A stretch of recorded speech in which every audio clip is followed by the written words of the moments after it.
बोलिए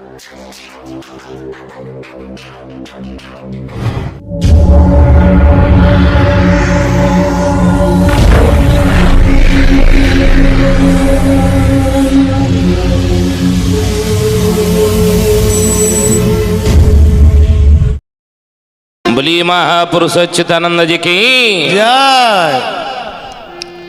शुद्धि यानी ज्ञानी गुणी मंडली आज अध्यायर आलोचना को आपण मानक स्वागत जनाऊँ।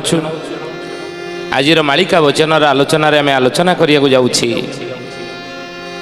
महापुरुष अच्युतानंद को शिष्य तांकर प्रिय शिष्य रामचंद्र दास पचारुचंद ही गुरुदेव कलिजुग शेष ही सत्य जुगर आगमन ई संबंधरे मालिका शास्त्र माध्यम आपण कलिजुगर लोक मान को अनेक संकेत देइछन्ति। तेणु ही गुरुदेव से भली आउ किछि संकेत दियंतु। श्रीमंदिर पत्थर खसिबा, कल्पवट डाल छेदन होइबा, बड़ देउल उपरे अरुण स्तंभरे सागुणा बसवा, ये अनेक संकेत आपण देइछन। अकाल रे लिंब कढ़ी आचरिबा, अकाले आंब बौल धरिबा, अबेलारे अधीनरे कोइली बोबेबा, ई सबु कड़ी शेष ही सत्यर शुभारंभर संकेत आपण अनेक मालिका शास्त्र माध्यम कलिजुगर लोक देइछन्ति। साधारण लोक माने जेमिति जानि परिबे ये कड़ी शेष ही सत्य जुगर आगमन होइछि बा जुग परिवर्तन ये संकेत भाव साधारण लोक माने जानी पारिबे। महापुरुष अच्युतानंद सुंदर भाव में बुझाउछन्ति मालिका शास्त्र माध्यम शिष्य रामचंद्र आगे कही कलिजुगर लोक मान कौन ना फिरिंगी भाषा को जतने लेखी प्रांत बेनिक्षर राखिबो साखी, प्रांत बेनिक्षर राखिबो साखी, प्रांत बेनिक्षर राखिबो साखी। ज्ञानी गुणी मंडली शुद्धिजन देखंतु कि भली भविष्यत अच्युतानंद महापुरुष कहउछन्ति रामरी फिरिंगी भाषा को जतने लेखी प्रांत बेनिक्षर रखिबु साखी। प्रांत कहले शेष, शेषर जो अक्षर दुईटी हम ताको साक्षी रखिबु। सेई शेष अक्षर को नहीं कलिजुग शेष सत्य जुगर आगमन हेबो। ध्यान देबे हे ज्ञानी गुणी मंडली शुद्धिजन। ना रामायण शास्त्र ना श्रीमद् भागवत महापुराण ना आपण देखिए महाभारत ना श्रीमद् भगवत गीता क्यों थे ई विषय नहीं आलोचना ही नहीं जहाँकि अच्युतानंद महापुरुष बा पंच सखा माने मालिका शास्त्र आलोचना करिसेंति। फिरिंगी भाषा को जतने लेखिबु, प्रांत बेनिक्षर साक्षी रखिबु। तापरे कौन देखिबु रे राम ना तही अमल रे सत्य होइब, तही अमल रे सत्य होइब, तही अमल रे सत्य होइब, तही अमल रे सत्य होइब। अच्युति वचन आनन होइब, अच्युति वचन आनन होइब।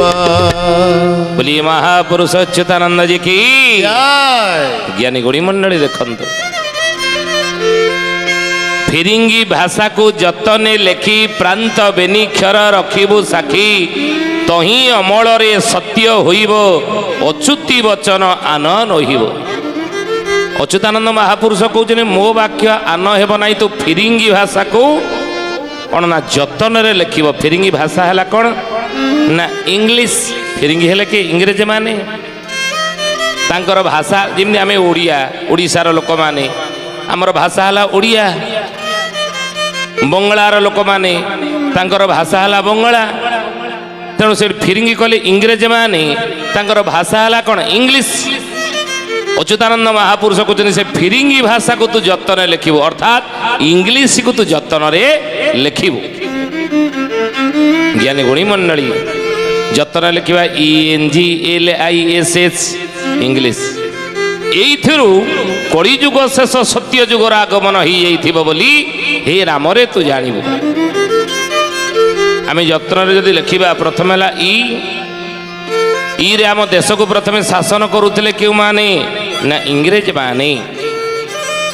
ଇଂରେଜ ମାନଙ୍କ ପରେ ଜ୍ଞାନୀଗୁଣୀ ମଣ୍ଡଳୀ ସୁଧୀଜନେ 1947 ମସିହା ଅଗଷ୍ଟ 15 ତାରିଖ ଯେତେବେଳେ ଆମ ଦେଶକୁ ପରାଧୀନରୁ ସ୍ୱାଧୀନତା ଦେଇ, ଅର୍ଥାତ୍ ଆମ ଦେଶ ପରାଧୀନତାରୁ ସ୍ୱାଧୀନତା ଲାଭ କଲା। ଏ ସ୍ୱାଧୀନତା ଲାଭ କରିବା ସମୟରେ ଦେଶର ଶାସନ ଭାର କାହା ହାତରେ ରହିଲା? ଇ ପରେ ହେଲା କ'ଣ? ନା ଏନ୍। ଫିରିଙ୍ଗି ଭାଷାକୁ ଲେଖିବା ପରା। ତେଣୁ ଏନରେ ଦେଶର ଶାସନ ଭାର ଇଂରେଜଙ୍କ ପରେ କାହା ହାତରେ ରହିଲା? ଅଚ୍ୟୁତାନନ୍ଦ ମହାପୁରୁଷ କହୁଛନ୍ତି, ସେ ହେଉଛନ୍ତି କିଏ? ନା ନେହେରୁ। ଜବାହରଲାଲ ନେହେରୁ, ତାଙ୍କରି ହାତରେ ହିଁ ଦେଶର ଶାସନ ଭାର ରହିଲା, ଅର୍ଥାତ୍ ସେ ପ୍ରଧାନମନ୍ତ୍ରୀ ହେଲେ। ଏନ୍ ହେଲା ନେହେରୁ। ENG, ଜିରେ ଆସିଲେ କିଏ? ତାଙ୍କ ପରେ ନେହେରୁଙ୍କ ପରେ ନା ଗୁଲଜାର ନନ୍ଦା। ମହାପୁରୁଷ ଅଚ୍ୟୁତ କହିଲେ ଗୁଲଜାର ବୋଲି ଯାହାକୁ କହି, ଗୁଲଜାର ବୋଲି ଯାହାକୁ କହି, ଗୁଲଜାର ବୋଲି ଯାହାକୁ କହି, ଗୁଲଜାର ବୋଲି ଯାହାକୁ କହି, ଭାରତେ ବିଦୁର ଅଟଇ ସେହି, ଭାରତେ ବିଦୁର ଅଟଇ ସେହି। ଜ୍ଞାନୀ ଗୁଣୀ ମଣ୍ଡଳୀ ସୁଧୀଜାନି ଜବାହରଲାଲ ନେହେରୁଙ୍କର ପରେ ସେ ପ୍ରଧାନମନ୍ତ୍ରୀ ଥିଲେ। ତାଙ୍କ ପରେ ଆସିଲେ କିଏ? ନା ଗୁଲଜାର ନନ୍ଦା। ଅଚ୍ୟୁତାନନ୍ଦ ମହାପୁରୁଷ 600 ବର୍ଷ ତଳେ ଯେତେବେଳେ କାଗଜ କଲମ ନଥିଲା, ତାଳପତ୍ର ଲେଖନୀରେ ଦେଖନ୍ତୁ କିଭଳି ଦିବ୍ୟ ଦୃଷ୍ଟି ତାଙ୍କର ଲେଖିଦେଇ ଗଲେ। କ'ଣ ନା ୟା ପରେ ଆସିବେ କି? ଗୁଲଜାର ନନ୍ଦା। ତେଣୁ ଗୁଲଜାର ନନ୍ଦା ଯାହାକୁ କହି ଅଚ୍ୟୁତ କହୁଛନ୍ତି ରାମରେ, ସେ ଦ୍ୱାପର ଯୁଗରେ ଥିଲେ କିଏ? ନା ବିଦୁର। ବୋଲି ମହାପୁରୁଷ ଅଚ୍ୟୁତାନନ୍ଦ ଯେ କି କହିଲେ ଦ୍ୱାପର ଯୁଗରେ ସେ ବିଦୁର ଥିଲେ। ଗୁଲଜାନନ୍ଦା କାମଚଳା ପ୍ରଧାନମନ୍ତ୍ରୀ ହେଲେ। ସେ ସମୟରେ ଆମେ ଜାଣିଛୁ ଅଳ୍ପ ବହୁତ ଏ ବିଷୟରେ। ଜ୍ଞାନୀ ଗୁଣୀ ମଣ୍ଡଳୀ କାମଚଳା ପ୍ରଧାନମନ୍ତ୍ରୀ ଗୁଲଜାନନ୍ଦା। ତେଣୁ ମହାପୁରୁଷ କହିଲେ ସିଏ ହେଉଛନ୍ତି ଦ୍ୱାପର ଯୁଗର ବିଦୁର। ଦୁର୍ଯ୍ୟୋଧନର ସମସ୍ତ ରାଜସିକ ବ୍ୟବସ୍ଥାକୁ ତ୍ୟାଗ କରି ପ୍ରଭୁ ଭଗବାନ କୃଷ୍ଣ ଯାହା ଘରେ ଶାଗ ଭଜା ଖାଇଥିଲେ, ସେ ହେଉଛନ୍ତି ସେଇ ବିଦୁର, ଦ୍ୱାପର ପରମ ଭକ୍ତ ସିଏ। ଆଉ ସେଇ ବିଦୁର ହେଉଛନ୍ତି କି? ନା ସ୍ୱୟଂ ଯମରାଜ ଅଭିଶାପଗ୍ରସ୍ତ ହି ମର୍ତ୍ତ୍ୟ ମଣ୍ଡଳରେ ଦ୍ୱାପର ଯୁଗରେ ନର ଦେହରେ ଜନ୍ମ ହୋଇଥିଲେ ଦାସୀପୁତ୍ର ବିଦୁର ଭାବରେ। ଆମେ ଜାଣିଛେ ଏ କଥା।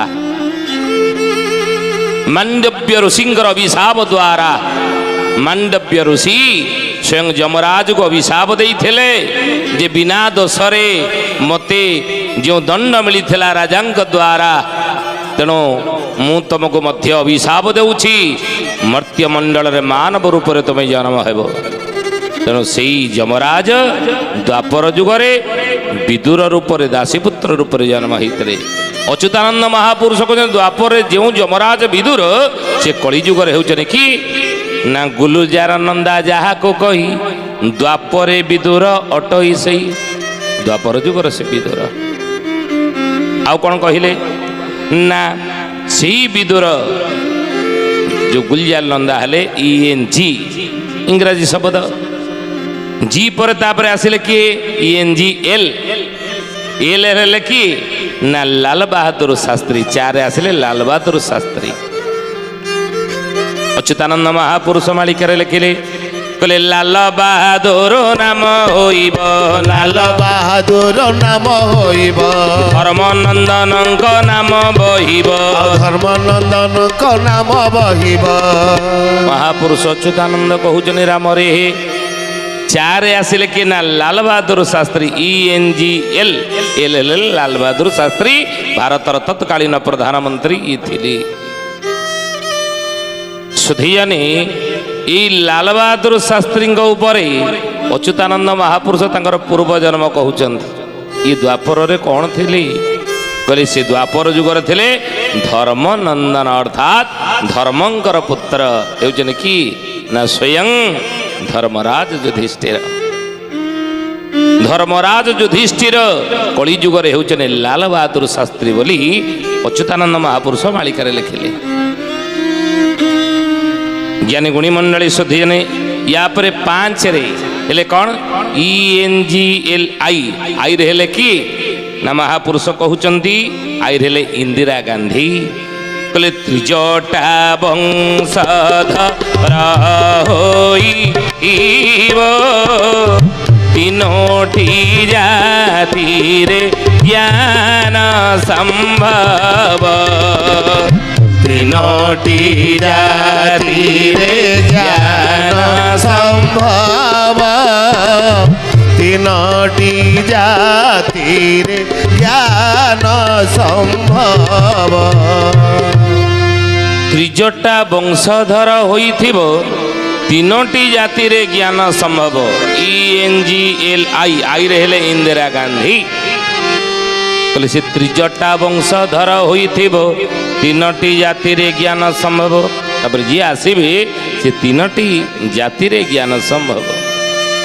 ଯାହାକୁ ମହାପୁରୁଷ ହାଡ଼ିଦାସ ତାଙ୍କର ମୈତ୍ର ନୀଳାଦ୍ରି ନନ୍ଦଙ୍କ ଆଗରେ କହିଛନ୍ତି ବ୍ରାହ୍ମଣର ସୋତା ଯବନ ବନିତା ସାଧବର ବୋହୁ ହୋଇ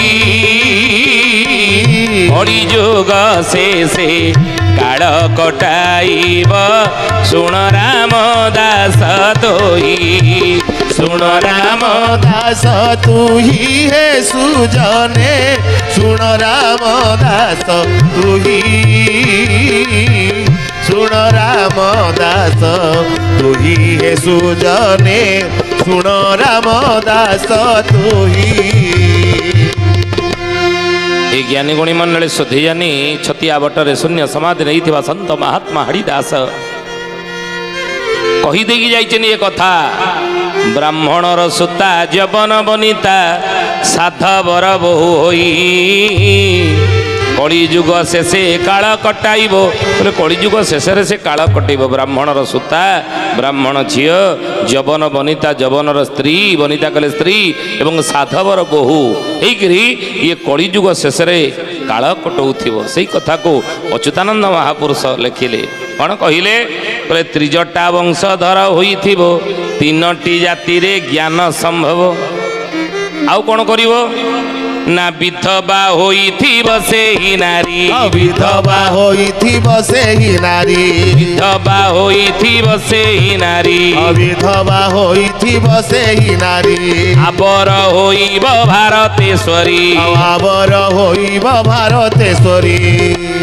ବିଧବା ହୋଇଥିବ ସେହି ନାରୀ ଆବର ହୋଇବ ଭାରତେଶ୍ୱରୀ। ଜ୍ଞାନୀ ଗୁଣୀ ମଣ୍ଡଳୀ ଦେଖନ୍ତୁ କି ଦିବ୍ୟ ଦୃଷ୍ଟି, କିଭଳି ଭବିଷ୍ୟତବାଣୀ। ଭାରତେଶ୍ୱରୀ ହେଇଥିବେ ସେଇ କଥାକୁ ମହାପୁରୁଷ ଆଉ ଥରେ ମଧ୍ୟ ଲେଖିଛନ୍ତି ଶିବକଳ୍ପ ନବଖଣ୍ଡ ନିର୍ଖଣ୍ଡରେ। ବୈଧବ୍ୟ ବିଧର୍ମୀ ଶାସନ କରିବେ ଗୁହାଳେ ମରିବ ଗାଈ। ବଉଳ ଗୁହାଳେ ମରିବ ଗାଈ। ଦେବ ଦ୍ରବ୍ୟମାନ ଭଳେ ହରି ନେବେ ଦେବତା ଠାରୁ ଛଡ଼ାଇ। ଜୟ ଜଗନ୍ନାଥ ଜୟ ଜଗନ୍ନାଥ ଜୟ ଜଗନ୍ନାଥ ଜୟ ଜଗନ୍ନାଥ। ବୈଧବ୍ୟ ବିଧର୍ମୀ ଶାସନ କରିବେ ଗୁହାଳେ ମରିବ ଗାଈ। ଦେବଦ୍ରବ୍ୟମାନ ବଳେ ହରି ନେବେ ଦେବତା ଠାରୁ ଛଡ଼ାଇ। ଇଏ କଥା ମହାପୁରୁଷ ଲେଖିଦେଲେ। ତେଣୁ ହିଁ ଜ୍ଞାନୀ ଗୁଣୀ ମଣ୍ଡଳୀ ଶୋଧି ଜାନି ମହାପୁରୁଷ ସେଇ କଥା କହୁଛନ୍ତି ଯେ ଆବର ହୋଇବ ଭାରତେଶ୍ୱରୀ। ଆଇରେ ଆସିଲେ ସି ENGLI ତାପରେ ହେଉଛି ଏସ୍ରେ ମହାପୁରୁଷ କହୁଛନ୍ତି କିଏ ହେବେ? ଏଇ ଇଂରାଜୀ ଶବ୍ଦରୁ କଳିଯୁଗ ଶେଷ ହୋଇ ସତ୍ୟର ଆଗମନର ସଂକେତ ଆମେ ପାଇବା ବୋଲି ଅଚ୍ୟୁତାନନ୍ଦ ମହାପୁରୁଷ କହିଛନ୍ତି। କ'ଣ କହିଲେ? କହିଲେ ସାତ ରାଣ୍ଡ ଯେବେ ହୋଇବେ ମେଳ। ସାତ ରାଣ୍ଡ ଯେବେ ହୋଇବେ ମେଳ। ସେ କାଳେ ଶେଷ ହେବ କଳି କାଳ। ସେ କାଳେ ଶେଷ ହେବ କଳି କାଳ। ତେଣୁ ଆଇ ପରେ ଆସିଲେ କିଏ ନା ଏସ୍ରେ ହେଉଛି କ'ଣ ନା 7 ୱିଡୋ। ଯେତେବେଳେ ଆସିବେ ମହାପୁରୁଷ କହୁଛନ୍ତି ସେତେବେଳେ ଆଙ୍କର 7 ୱିଡୋ ଯେତେବେଳେ ମୁଖ୍ୟ ଉଚ୍ଚ ପଦବୀରେ ରହିବେ ସେତେବେଳେ ମହାପୁରୁଷ କହୁଛନ୍ତି କଳିଯୁଗ ଶେଷ ହୋଇ ସତ୍ୟର ଆଗମନ ହେଇଯାଇଥିବ ବୋଲି ଏ ମହାପୁରୁଷ ଅଚ୍ୟୁତାନନ୍ଦ ଯେ କି ଜୟ ତେଣୁ ସେଇଥିପାଇଁ ମହାପୁରୁଷ କହୁଛନ୍ତି ବିଧବା ହୋଇଥିବ ସେହି ନାରୀ ଆବର ହୋଇବ ଭାରତେଶ୍ୱରୀ। ୟାକୁ ଭଲ ଭାବରେ ପର୍ଯ୍ୟାଲୋଚନା ଆଲୋଚନା ନ କରିପାରିଲେ ମଧ୍ୟ ଏ ଜ୍ଞାନୀଗୁଣୀ ମଣ୍ଡଳୀ ସୁଧୀଜନେ ଆପଣ ଅଳ୍ପ ବହୁତେ ବୁଝି ଯାଉଥିବେ। ସେ 7 ଜଣ କିଏ ଯେ କିଏ ଭାରତ ବର୍ଷରେ ମୁଖ୍ୟ ଆସନରେ ଥିବେ। ଅଚ୍ୟୁତ ମହାପୁରୁଷ କହୁଛନ୍ତି 7 ୱିଡୋ ଯେତେବେଳେ ଆସିବେ ଶାସନ ଦାୟିତ୍ୱରେ ରହିବେ, ସେ 7 ଜଣ ଯେତେବେଳେ ପୂର୍ଣ୍ଣ ହେବ ସେତେବେଳେ ହିଁ କଳି ଶେଷ ହୋଇ ସତ୍ୟର ଆଗମନ ହେଇଯାଇଥିବ। ତେଣୁ ଆଜି ଆମେ ମଧ୍ୟ ସଂକେତ ମଧ୍ୟ ପାଇଛେ ଅଳ୍ପ ବହୁତେ ଆପଣମାନେ ଜାଣିଛନ୍ତି। ମହାପୁରୁଷ ସେଇଥିପାଇଁ କହୁଛନ୍ତି କହିଲେ ବାବୁରେ ଅବଳା ଦୁର୍ବଳା ଘରେ ଘରେ ଟେକ ହୋଇବ ଯେଉଁ କାଳେ ସେ କାଳରେ ରାମ କଳି ଶେଷ ହେବ ଜାଣିବୁ ଏଇ ବେଳରେ ଜାଣିବୁ ଏଇ ବେଳରେ ସୁଜନେ ଜାଣିବୁ ଏହି ବେଳରେ ଜାଣିବୁ ଏଇ ବେଳରେ ସୁଜନେ ଜାଣିବୁ ଏହି ବେଳରେ। ଅଚ୍ୟୁତ ମହାପୁରୁଷ କହୁଛନ୍ତି ଯେତେବେଳେ ଶାସନ ଦାୟିତ୍ୱରେ ମାନେ ରହିବେ ସେତେବେଳେ ନାରୀମାନେ ଉଗ୍ର ହୋଇବେ। ତେଣୁ ଅବଳା ଯେଉଁ ଦୁର୍ବଳା ହେଇକି ଥିଲେ, ସତୀଦାହ ପ୍ରଥା ଥିଲା, ବାଲ୍ୟ ବିବାହ ପ୍ରଥା ଥିଲା ଏବଂ ପରଦା ପ୍ରଥା ଥିଲା, ଇ ଧୀରେ ଧୀରେ ଦେଖନ୍ତୁ ହଟି ଯାଇଛି। ତେଣୁ ସେଇ ଅବଳାକୁ ଦୁର୍ବଳା କହୁଥିଲେ ଯେଉଁମାନେ, ସେ ଦୁର୍ବଳତାକୁ ତ୍ୟାଗ କରି ଯେତେବେଳେ ନାରୀ ଆଗକୁ ଆସିବ, ବାହାରକୁ ଆସିବ, ସମାଜ ସହିତ ପୁରୁଷ କାନ୍ଧରେ କାନ୍ଧ ମିଳାଇ ଆଗକୁ ବାହାରିବ, ମହାପୁରୁଷ ଅଚ୍ୟୁତ କହୁଛନ୍ତି ବାବୁରେ ସେତେବେଳେ ଜାଣିବ କଳିଯୁଗ ଶେଷ ହୋଇ ସତ୍ୟର ଆଗମନ ବା ଶୁଭାରମ୍ଭ ହେଇସାରିଲାଣି। ଇଏ ସଂକେତ। ତେଣୁ ଇଂରାଜୀ ଶବ୍ଦକୁ ENGLIS ୟା ପରେ ହେଉଛି କ'ଣ ନା H, ଶେଷରେ ହେଉଛି H ରେ ହେଲା କ'ଣ ମହାପୁରୁଷ କହୁଛନ୍ତି ହନେଷ୍ଟ। ଏଚରେ ହେଲା ହନେଷ୍ଟ ଅର୍ଥାତ୍ ସାଧୁତା। ତ ସେଇଥିପାଇଁ ତ ମହାପୁରୁଷ ଅଚ୍ୟୁତାନନ୍ଦ ମାଳିକାରେ ଲେଖିଲେ କହିଲେ କୁଳକୁ ବିହନ ହୋଇବେ ସେହି କୁଳକୁ ବିହନ ହୋଇବେ ସେହି କୁଳକୁ ବିହନ ହୋଇବେ ସେହି କୁଳକୁ ବିହନ ହୋଇବେ ସେହି ସତ୍ୟ କହିଲି ରେ ବ୍ରଜତ ନଈ ଆଉ ସତ୍ୟ କହିଲି ରେ ବ୍ରଜତ ନଈ। କହିଲେ ବାବୁରେ ଏଚରେ ହେଲା କ'ଣ ହନେଷ୍ଟ କହିଲେ ସାଧୁତା। ଯେତେବେଳେ ସଂସାରରେ ସାଧୁତା ଭାବ ଆସିବ, ଯେତେବେଳେ ସଂସାରରେ ଧର୍ମତନ୍ତ୍ର ଆହୁରି ଯଦି ଆମେ ବୁଝିବାକୁ ଭଲ ଭାବରେ ତାହେଲେ ଯେତେବେଳେ ଧର୍ମତନ୍ତ୍ର ରାଜତନ୍ତ୍ର ଧର୍ମତନ୍ତ୍ର ଦ୍ୱାରା ପରିଚାଳିତ ହେବ, ଅର୍ଥାତ୍ ରାଜତନ୍ତ୍ର ଉପରେ ଧର୍ମତନ୍ତ୍ର ଅଙ୍କୁଶ ରହିବ, ସେତେବେଳେ ଜାଣିବ ଯେ କଳି ଶେଷ ହୋଇ ସତ୍ୟ ଯୁଗର ଶୁଭାରମ୍ଭ ହେଲା ବୋଲି। ଅତୀତ ଆମେ ଯଦି ଯିବା ତାହେଲେ ଦେଖିବା ସବୁ ଯୁଗରେ ଦେଖନ୍ତୁ ସତ୍ୟ ତ୍ରେତୟା ଦ୍ୱାପର କଳି ସେତେବେଳେ ରାଜତନ୍ତ୍ର ଧର୍ମତନ୍ତ୍ରର ମାର୍ଗଦର୍ଶନରେ ପରିଚାଳିତ ହେଉଥିଲା। ତ୍ରେତା ଯୁଗକୁ ଯଦି ଯିବା ପ୍ରଭୁ ରାମ ଶାସନ କରୁଥିଲେ ଅଯୋଧ୍ୟା ସିଂହାସନରେ ଚକ୍ରବର୍ତ୍ତୀ ରାଜା ଭାବରେ ବସିତ, କିନ୍ତୁ ସେଇ ରାଜତନ୍ତ୍ର କରିବା ସମୟରେ ରାଜଗାଦିରେ ବସିବା ସମୟରେ ରାଜ ଦରବାରରେ ବସି ନୀତି ନ୍ୟାୟ ଯେତେବେଳେ ପ୍ରଜାମାନଙ୍କୁ ଦେଉଥିଲେ, ସେତେବେଳେ ପ୍ରଜାମାନଙ୍କର ଯେତେବେଳେ ସୁଖ ଦୁଃଖ ବୁଝୁଥିଲେ, ସେତେବେଳେ ଧର୍ମତନ୍ତ୍ରର ମାର୍ଗଦର୍ଶନ କରୁଥିଲେ। ଗୁରୁ ବଶିଷ୍ଠ ରାଜ ଦରବାରରେ ତାଙ୍କର ଗୋଟେ ସିଂହାସନ ଥିଲା, ତାଙ୍କର ଗୋଟେ ଉଚ୍ଚ ଆସନ ଥିଲା। ଗୁରୁ ବଶିଷ୍ଠଙ୍କର ଅର୍ଥାତ୍ ଧର୍ମତନ୍ତ୍ରକୁ ଉଚ୍ଚ ଆସନ ମିଳୁଥିଲା, ଧର୍ମତନ୍ତ୍ରକୁ ଉଚ୍ଚ ଆସନ ମିଳୁଥିଲା। ସେତେବେଳେ ପ୍ରଭୁ ରାମ ଗୁରୁ ବଶିଷ୍ଠଙ୍କୁ ପ୍ରତିଟି ନ୍ୟାୟ ଦେବା ପୂର୍ବରୁ ପରାମର୍ଶ ତାଙ୍କଠାରୁ ନେଉଥିଲେ। ଗୁରୁ ବଶିଷ୍ଠଙ୍କ ଠାରୁ ପରାମର୍ଶ ନେଉଥିଲେ, ଗୁରୁଦେବ ଆପଣ କୁହନ୍ତୁ ଇଏ 2 ଜଣଙ୍କ ପ୍ରତି ମୁଁ କି ନ୍ୟାୟ କରିବି, କି ବିଚାର କରିବି।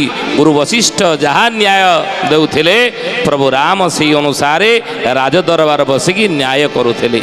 ଦ୍ୱାପର ଯୁଗରେ ଭଗବାନ କୃଷ୍ଣ ଯେତେବେଳେ ବସିଥିଲେ ଦ୍ୱାରିକାର ସିଂହାସନରେ, ସେତେବେଳେ ମଧ୍ୟ ତାଙ୍କର କୂଳଗୁରୁ ଭାବରେ ଗର୍ଗାଚାର୍ଯ୍ୟ ମଧ୍ୟ ଥିଲେ ଏବଂ ସାନ୍ଦୀପନିଙ୍କ ଠାରୁ ଶିକ୍ଷା ଲାଭ କରିଥିଲେ।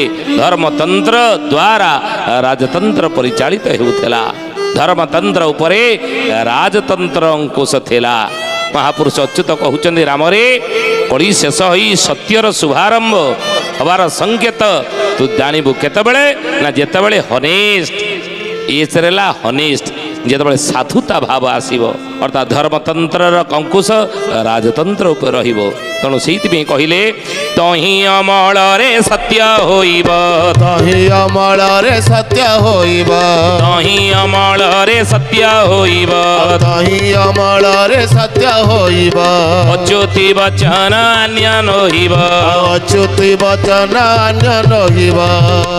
ଜ୍ଞାନୀ ଗୁଣୀ ମଣ୍ଡଳୀ ଶୁଦ୍ଧି ଜ୍ଞାନୀ ଆଜି ଦେଖନ୍ତୁ ସେଇଭଳି ସଂକେତ ଯଦି ଆମେ ଦେଖିଲେଣି ତାହେଲେ ଜାଣିବା କଳିଯୁଗ ଶେଷ ହୋଇ ସତ୍ୟର ଶୁଭାରମ୍ଭ ହେଇସାରିଛି। ଆଜି ତ ସମୟ ହେଇଛି ଆସନ୍ତୁ ବାଣୀକି ବିରାମ ଦେବା। ସେ ପ୍ରଭୁଙ୍କର ନାମ ନେଇ ପୁଣି ଆସନ୍ତା ଅଧ୍ୟାୟରେ ମହାପୁରୁଷଙ୍କର ସେ କଳିଯୁଗର ଭବିଷ୍ୟତର ବାଣୀ ମାଳିକା ଆଉ କ'ଣ କହୁଛି ସେ ବିଷୟ ଆମେ ଆଲୋଚନା କରିବା। ପ୍ରଭୁ ନାମ ନେବେ ଆସନ୍ତୁ ଆଜିର ବାଣୀକି ଆମେ ବିରାମ ଦେବା।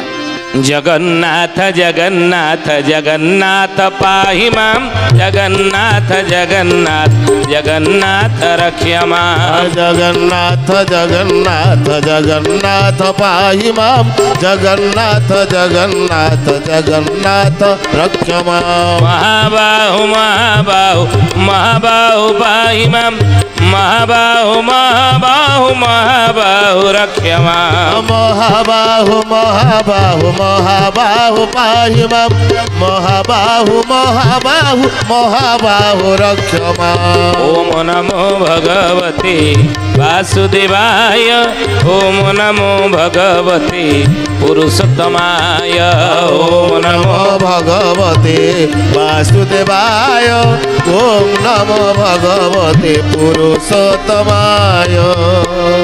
ସୁଧୀଜାନୀ ଜ୍ଞାନୀ ଗୁଣୀ ମଣ୍ଡଳୀ ଆଜି ପାଇଁ ଆସନ୍ତୁ ବାଣୀକି ଏଠାରେ ବିରାମ ଦେବା। ପୁଣି ଆସନ୍ତା ଅଧ୍ୟାୟରେ ଭେଟ ହେବା। ରହୁଛୁ ହରି ଓମ୍ ଶାନ୍ତି ଶାନ୍ତି ଶାନ୍ତି ସର୍ବାରିଷ୍ଟ ସୁଶାନ୍ତିରେ ଭବତୁ।